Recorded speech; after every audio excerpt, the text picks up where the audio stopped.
de cengillik,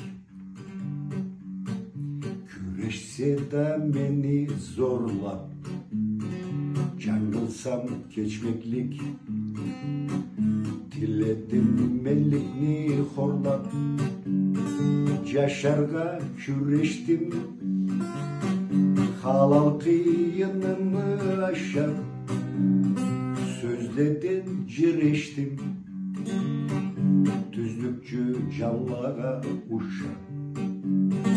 Yaşarga küreştim,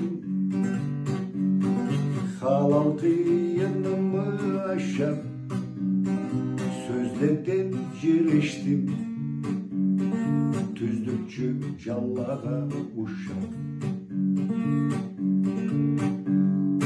Yüreğim uçunup esimde yaşlıkka kayttım, Antep gençe bolup körümde bolganı ayttım. Men tuğan halkımı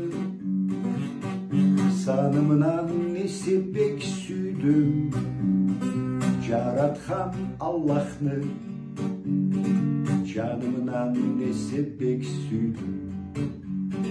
Men tuğan halkımı sanımdan nesipek süydüm, Yaratkan Allah'ını canımdan nesipek süydüm. Tökülse de kanım,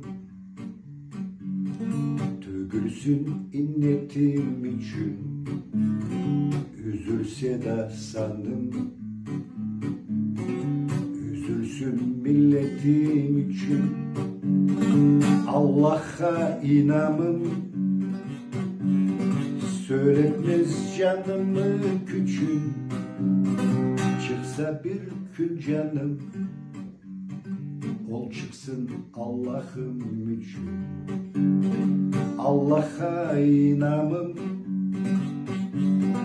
söyletmez canımı küçün, çıksa bir gün canım, ol çıksın Allah'ım için.